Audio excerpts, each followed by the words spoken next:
I'm here to talk about success, right?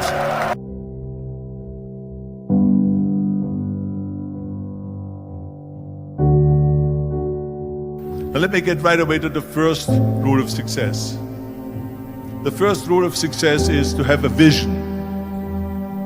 You see, if you don't have a vision of where you go, and if you don't have a goal where you go, you drift around and you never end up anywhere. It's like you can have the best ship in the world, you can have the best airplane in the world. If the pilot or the captain doesn't know where to go, it would just drift around. It would not end up anywhere, or most likely in the wrong place. So I was very fortunate that I stumbled onto my vision. I mean, as you know, I was born in 1947 in Austria after the Second World War. And I didn't really like Austria when I grew up. I couldn't wait to get out of there. I couldn't see myself becoming a farmer or a worker in a factory or anything like that. Even though my parents wanted me to stay there and have a normal life. My father wanted me to become a police officer like he was. My mother wanted me just to stay there and marry a girl and have a bunch of kids. But that was their vision, not mine. My vision was totally different. I felt that I was born for something special, for something unique, for something big. So I was searching. Then one day I went to school. I remember I was 11 years old, and they showed a documentary about America and all of this stuff, and I said to myself, that's where I want to be. I don't want to be around here with these little farmhouses and these little buildings, and everything is old. I want to be in America. But now the question was just, how do you get to America? In those days, it was a very expensive trip. It's not like today. So again, I was very fortunate that one day after school I walked by a store in Graz. And it was the only store that really sold kind of American stuff. So I went inside and I looked around and I looked at this stuff, and then I saw a magazine. I saw a bodybuilding magazine that had Reg Park on the cover. Reg Park was then a 3-time Mr. Universe. And I saw him on the big screen as Hercules. And on the cover it said, how Reg Park, Mr. Universe, became the Hercules star. So I looked at the cover and I said to myself, I got to get this magazine.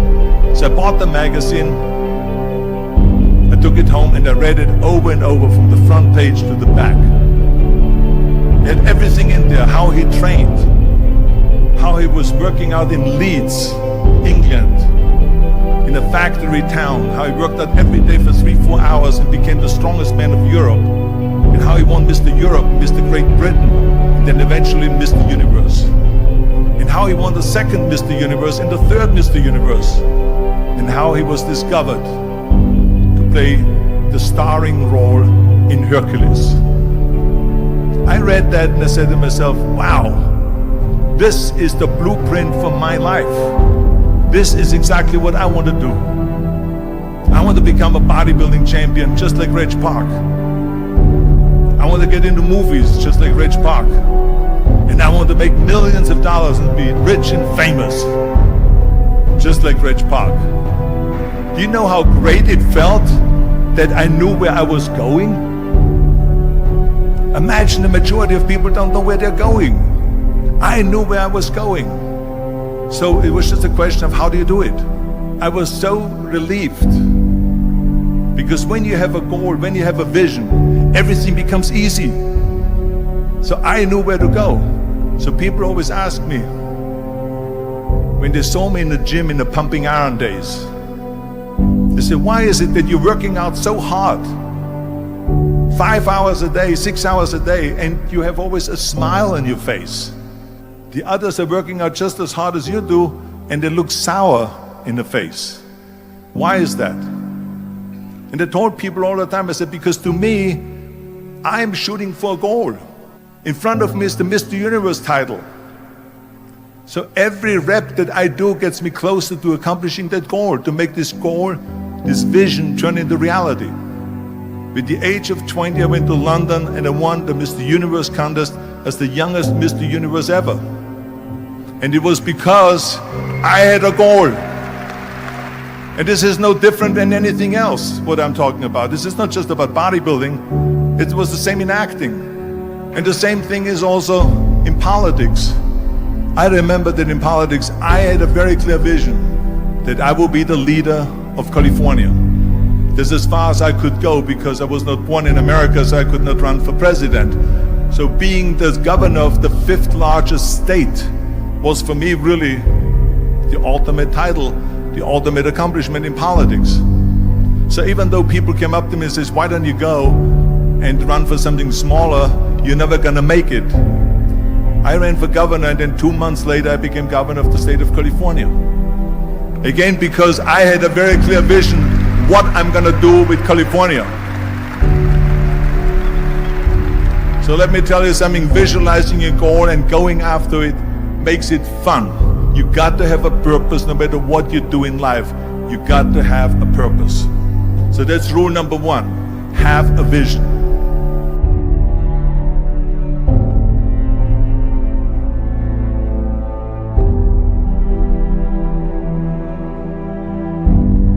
Rule number 2 is, don't listen to the naysayers. Everything I ever did, the thing that I heard out of people's mouth was, that's impossible. That can't be done. Or no. I remember when I wanted to be a bodybuilding champion, including my parents and everyone else around me, said this is impossible. That is exactly what I heard, and of course I proved to the people that it can't be done. So whenever someone said to me, it can't be done, I heard it can be done. When they said no, I heard yes. And when they said it's impossible, I heard it is possible. Because I am a strong believer. I'm a strong believer what Nelson Mandela said, that everything is always impossible until someone does it. Well, I'm gonna be the one, I said to myself, I'm gonna do it and I'm gonna show it to them. Maybe it has never been done before. That's perfectly fine with me. But I'm gonna do it. And I did not listen to the naysayers. The same was also when I went into not just in bodybuilding, they said no.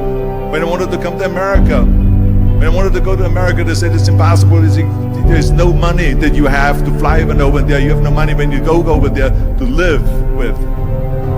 And what do you think, they're gonna wait for you? They have plenty of big bodybuilders over there. It was all no, no, and it can't be done, it's impossible. And I remember then the same thing happened also when I went into the show business. I won 13 world bodybuilding championships all together, and now I said to the agent, the Hollywood agent, I want to get into movies. He said, that's funny, Arnold. I asked a studio executive, I say, I want to get into movies. I want to be a leading man. He started laughing. So they all say it's impossible. I said, why is it impossible? He says, because look at how big you are. You weigh 250 pounds. Hercules bodies and muscular bodies weighing 20 years ago.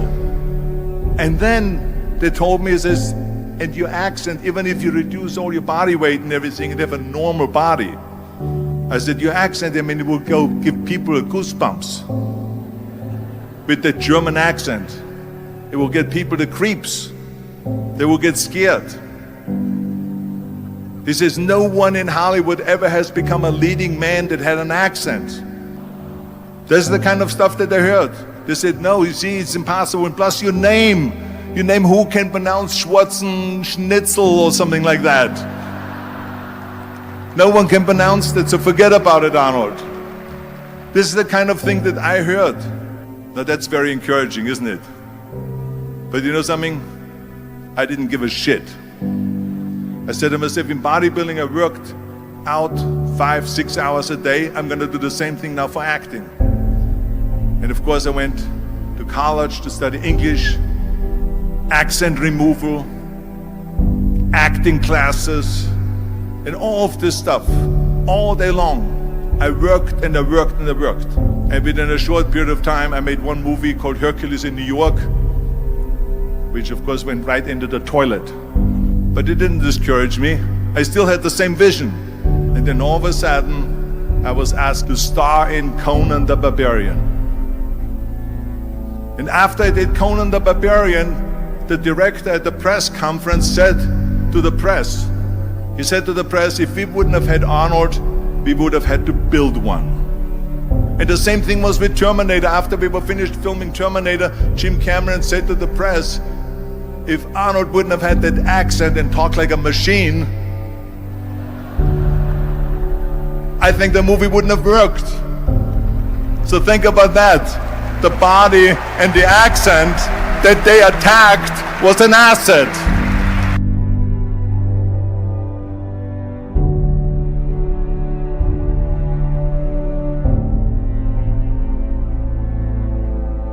And the next thing, the third point that I'm going to make to you is work your ass off. There is no magic pill. There is no magic out there. You cannot get around. You have to work and work and work. And it drives me crazy when people say they don't have enough time to go to the gym for 45 minutes a day and work out. Or to do something for 45 minutes to an hour a day to improve. If it is physically improve or if it is mentally to improve. Imagine you read 1 hour a day about history. How much you will learn after 365 hours in 1 year. Imagine if you will work on the business, on some business that you want to develop every day for an hour. Imagine how further along you will go and get. So it drives me nuts because we have, when people say we don't have the time, we have 24 hours a day. We sleep 6 hours a day, so that gives you still 18 hours. Now there's someone shaking their head out here in front to say probably, I don't sleep 6 hours, I sleep 8 hours, right? Or just sleep faster. So we have 18 hours a day. The average person works around 8 to 10 hours. So let's assume it's 10 hours, so we have 8 hours left. Then you travel around an hour a day, maybe 2 hours a day. So now you have still 6 hours left. What do we do with the 6 hours? Then we eat a little bit, then we schmooze a little bit, talk a little bit to people and all that stuff. But you can see how much time there is available if you organize your day. So you got to work hard. I mean, let me tell you something. When I went to America, I went to college. I went and worked out 5 hours a day. And I was working on construction. Because in those days in bodybuilding, there was no money. I didn't have the money for food supplements or anything. So I had to go to work. So I worked on construction. I went to college. I worked out in the gym. And at night from 8 o'clock at night to 12 midnight, I went to acting class 4 times a week. So I did all of that. There was not one single minute that I wasted. I became very friendly with Muhammad Ali in the 70s. And Muhammad Ali worked his butt off. And I saw it firsthand. And I remember that there was a sports writer that was there in the gym when he was working out and he was doing sit-ups. And they asked him, how many sit-ups do you do? And he said, I don't start counting until it hurts. Now think about that. He doesn't start counting his sit-ups until he feels pain. That's when he starts counting. That is working hard. And so you can't get around the hard work. It doesn't matter who it is.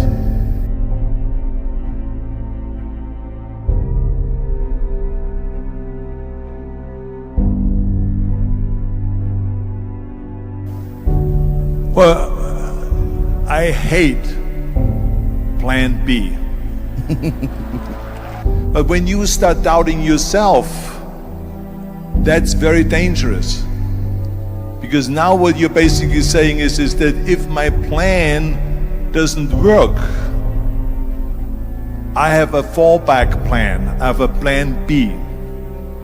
And that means that you start thinking about plan B, and every thought that you put into plan B, you're taking away now that thought and that energy from plan A. And it's very important to understand that we function better if there is no safety net. I'm telling you, I've never ever had a plan B. I said, I made a full commitment that I'm gonna go and be a bodybuilding champion. I made a full commitment that I'm gonna be in America. I made a full commitment that I'm gonna get into show business and I'm going to be a leading man. No matter what it takes, I will do the work. I will do the work over and over and over until I get it. And the reason, one of the main reasons why people want to have a plan B is because they are worried about failing. What is if I fail, then I don't have anything else? Well, let me tell you something, don't be afraid of failing, because there's nothing wrong with failing. You have to fail in order to climb that ladder. There's no one that doesn't fail. Michael Jordan said in one of his interviews, when they said, "You are unbelievable, you're the greatest basketball player of all times." I mean, tell me about that. And he says, well, you're just mentioning the successes. But he says, for me to become the greatest basketball player, I missed 9,000 shots when I was playing basketball at the NBA games. Does it make him a failure? No. He's one of the greatest basketball players of all times, but he failed 9,000 times. Do you get it? We all fail. It's okay. What is not okay is that when you fail, you stay down. Whoever stays down is a loser. And winners will fail and get up.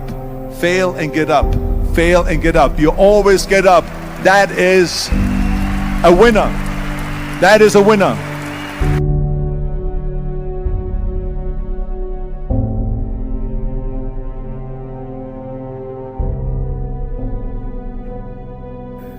This is one of my 6 rules to success. You can only feel complete as a person if you think about what can you do for your fellow member around you that maybe needs help. I was an immigrant going to America, and I saw how America was the most generous country in the world. I mean, they opened up their arms to me, they helped me, they invited me for Thanksgiving dinner, the people. They brought me, the bodybuilders in the gym brought me plates to my apartment because I had no plates, I had no silverware, I had no bedware, I had no pillows, I had no blanket, I had no TV, I had no radio, I had nothing. They brought it to my apartment.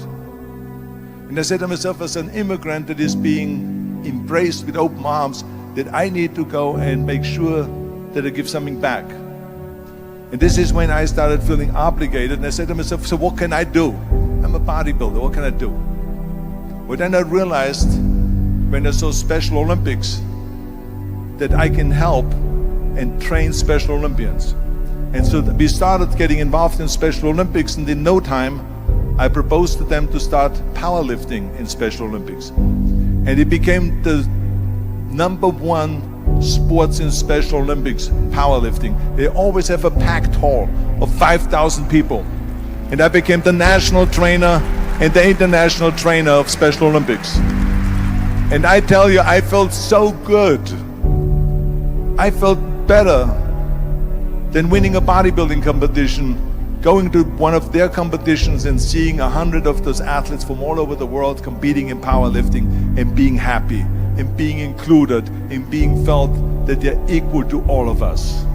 It was the most unbelievable feeling, and this is why I got so excited about it that then after that I started, going around to military bases in America and training our military personnel. Because in those days, bodybuilding and weight training wasn't popular. Now it is. Now when you go to Iraq, to Baghdad or something like that, you see the American soldiers train. They have the biggest facilities. It's like this dome here. This is how big the training facilities are now. So I went from military base to train the soldiers, and the sailors, the airmen, and all of them. The more I got into that, the more I realized how good it feels to give something back. And that's when my idea came about after-school programs, because after school, when I traveled to all the schools to train the students, I saw there was a huge gathering of students after the school was over outside the school. And I asked the school principal, what are all the students doing? He said to me, Arnold, you have to understand that 70% that the kids in our schools, they come from parents where 70% of the parents are both working. So therefore there's no one there picking them up. So that's got me the idea to start after school programs, to keep these kids in school while the parents are working and to offer them homework assistance, tutoring, sports and fitness programs and arts programs, music and painting and so on. And it became a huge success. Then of course when 2003 happened, where there was a governor's race in California, I said to myself, now is my chance to jump in there and to really give everything. And people said to me, he says, are you crazy to run for governor? When you're governor, he says, you cannot go and make movies anymore. I mean, I know that you can't run the state and make movies, of course not. He says, well, you would lose all these millions of dollars. I mean, you're getting 20, 25, 30 million dollars a movie, you will lose that. I say, I don't care. I say, all the money that I made is because of America. My success is because of America. Everything that I've accomplished is because of America. I say, so for me now to give something back for 7 years and not to make money makes no difference to me. I say, I'm gonna do it. And I jumped in the end of the race and did it. And let me tell you something. I'm not poor because those 7 years I didn't get paid. I'm perfectly fine, and it made me feel good that I could give back to America.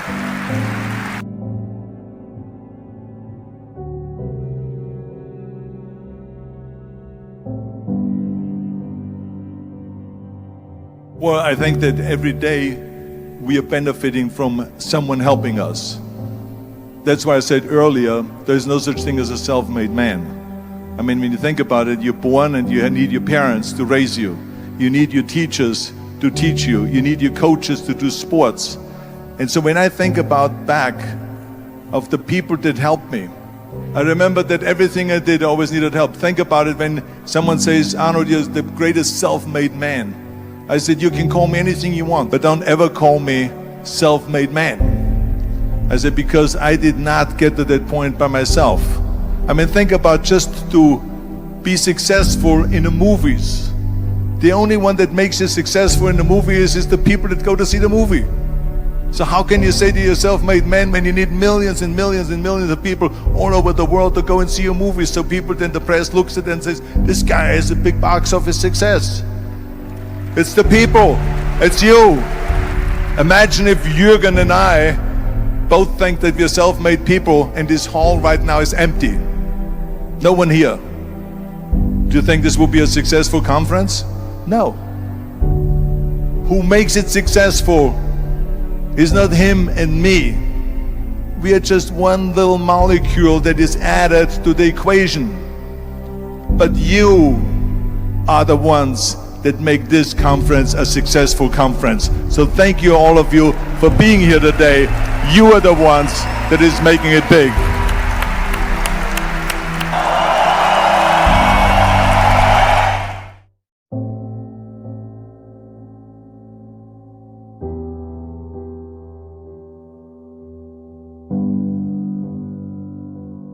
I'm here to talk about success, right?